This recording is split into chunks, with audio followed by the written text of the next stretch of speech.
একাদশ ভর্তিতে তোমরা কলেজ চয়েস কিভাবে দিবা? কারণ খুব শীঘ্রই তোমাদের আবেদন শুরু হচ্ছে। তোমাদের কলেজ চয়েস ব্যাপারে খুবই গুরুত্বপূর্ণ এই ভিডিওটাতে তোমাদের অনেকগুলো বিষয় ক্লিয়ার করব। এবং অনেকেই আছো এই ভুলের কারণে তোমরা কিন্তু ভালো কলেজও পাবা না যদি তুমি চয়েস লিস্ট সাজাতে ভুল করো। আমি তোমাদেরকে একটা তালিকা দেখাচ্ছি, এই পাশে দেখতে পাচ্ছ যে প্রায়োরিটি লিস্ট অনুযায়ী কলেজগুলো কিন্তু সাজানো রয়েছে। সেই কলেজগুলো সাজানোর ক্ষেত্রে তোমাকে অনেক গুরুত্বপূর্ণ সিদ্ধান্ত নিতে হবে, খোঁজখবর রাখতে হবে। এখন এই জায়গায় কলেজ চয়েসটা কিভাবে দিবা আমি তোমাকে ক্লিয়ার করি। তোমরা ইতিমধ্যে জেনেছো যে সর্বনিম্ন 5টা কলেজে তোমাদেরকে আবেদন করতে হবেই। তুমি 4টা বা 3টা দিয়ে আবেদন কমপ্লিট করতে পারবে না, সাবমিট হবে না। তোমাকে সর্বনিম্ন 5টা এবং সর্বোচ্চ 10টা কলেজে আবেদন করতে হবে। এখন তোমার রেজাল্ট যদি ভালো হয়, তুমি যদি অনেক কনফিডেন্ট হও, তাহলে 5টা কলেজে অ্যাপ্লাই করো। বাট তোমার রেজাল্ট যদি খারাপ হয় বা মধ্যম টাইপের হয়, তাহলে তুমি সবচেয়ে বেশি কলেজ মানে 10টা কলেজে আবেদন করো। কারণ কোনটা না কোনটা ভর্তি হয়ে যাবে বলা যায় না। এখন এই জায়গায় 5টা কলেজ বা 10টা কলেজ বা 6টা 7টা যেই কলেজ হোক না কেন, সেগুলো কিন্তু তোমাকে খুঁজে বের করতে হবে।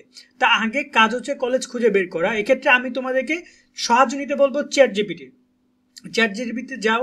ভাইয়া প্লিজ আমার কথাটা শোনো। চ্যাট জিপিটিতে যাও, গিয়ে বলো আমার বাসা হচ্ছে বরিশাল, আমার বাসা ঢাকায়, ঢাকার মধ্যে বেস্ট বেসরকারি কলেজগুলো বলো, সরকারি কলেজগুলো বলো, দেখবে খুব ইজিলি তোমাকে অনেক ইনফরমেশন দিচ্ছে। তো ট্রাই করো সেখান থেকে কলেজগুলো সংগ্রহ করার। অথবা আমরা সারা দেশের সরকারি কলেজের তালিকাগুলো নিয়ে ভিডিও করেছি, বেসরকারি কলেজের তালিকাগুলো নিয়ে ভিডিও পাবা, সেগুলো দেখো। কলেজগুলো সাজাই ফেলো, ফোনের একটা ড্রাইভ অথবা ফোনের নোটবুকে লিখে ফেলো যে তুমি কোন কোন কলেজে অ্যাপ্লাই করতে চাও, সেখানে সর্বনিম্ন যোগ্যতা কত, একটা লিস্ট করে ফেলো, অথবা মেসেঞ্জারে একটা লিস্ট করে ফেলো। ঠিক আছে? এবং তোমরা কে কি কেমন লিস্ট করেছো সেটা কমেন্টে জানাও। এবার আসি কলেজ চয়েস কিভাবে তোমরা দিবা। দেখো, একটা গুরুত্বপূর্ণ বিষয় হচ্ছে কলেজ চয়েস দিতে গিয়ে তুমি যদি ভুল করো, নর্মালি তুমি কলেজ পাবা না। আমি সবসময় একাদশ ভর্তির ক্ষেত্রে বা ভর্তির ক্ষেত্রে আমি একটা জিনিসের সাথে তোমাদের পরিচয় করে দিতে চাই, সেটা হচ্ছে তোমার যোগ্যতা যেমন, তুমি তেমন কলেজে অ্যাপ্লাই করো। তোমার যোগ্যতা যদি থাকে, অনেক ভালো রেজাল্ট করেছো, মানে ভালো যোগ্যতা তোমার, তাহলে তুমি ভালো কলেজে ভর্তির সুযোগ পাবে ইনশাল্লাহ। বাট তোমার যদি যোগ্যতা সে অনুযায়ী না থাকে, তাহলে কিন্তু তুমি ভালো কলেজে পাবে না। তাই তোমার পয়েন্ট কি বলে, তুমি কি চাও, এটা ইম্পর্টেন্ট না কলেজ ভর্তিতে। তোমার পয়েন্ট যা বলে সে অনুযায়ী তোমাকে কলেজ লিস্টে চয়েস লিস্টে সাজাইতে হবে। তো প্রায়োরিটি লিস্ট অনুযায়ী 1 2 3 4 5-এ তুমি কাকে কাকে রাখবা সেটা তুমি সিলেক্ট করেছো। এখন আসি কলেজ চয়েসটা তুমি কিভাবে কি দিবা। দেখো, এটা নিয়ে আমরা ডিটেলস যখন আবেদন করব তখন তোমাদেরকে একদম আবেদন লিস্টে দেখাবো। বা যদি আমরা মুখে মুখে বলতে চাই যে কিভাবে কলেজ চয়েসটা করবা, 1 নম্বর প্রায়োরিটি লিস্টের 1 নম্বরে তুমি তাকে রাখবা যাকে তুমি সবচেয়ে বেশি অধিকার দিবা বা যেখানে সবচেয়ে বেশি তুমি ভর্তি হতে চাও। যদি তোমার ধরনা যে তোমার হাতে 100% মন আছে, তোমার টোটাল 100% মন, সংখ্যাত্মিকভাবে বুঝাই, তোমার 100% একটা মন রয়েছে, যেখানে তোমার 30% বা 40% তুমি একটা কলেজকে দিতে চাও, বাকি যে 70% থাকবে সেটাকে তুমি আলাদা আলাদা কলেজে ডিভাইড করে দিতে পারো।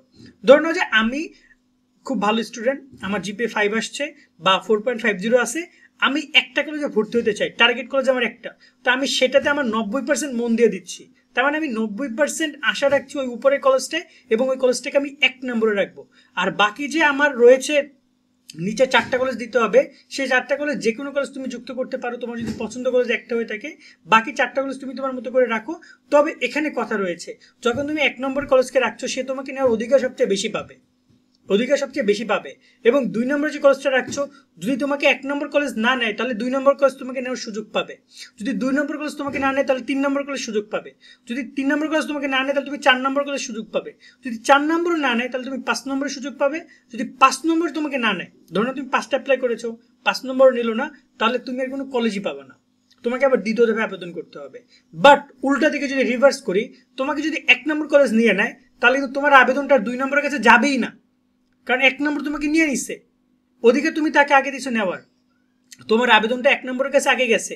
যদি 1 নম্বর কাছে তোমাকে নিয়ে নেয়, তাহলে 2 নম্বর 3 নম্বর 4 নম্বর 5 নম্বর কারো কাছে যাই নাই তোমার আবেদন, সরাসরি ও নিয়ে নিছে, ওখানে খেল খতম, তুমি ওখানে ভর্তি হতে পারবা বা রেজাল্টে দেখবো ওই কলেজটা চলে এসেছে।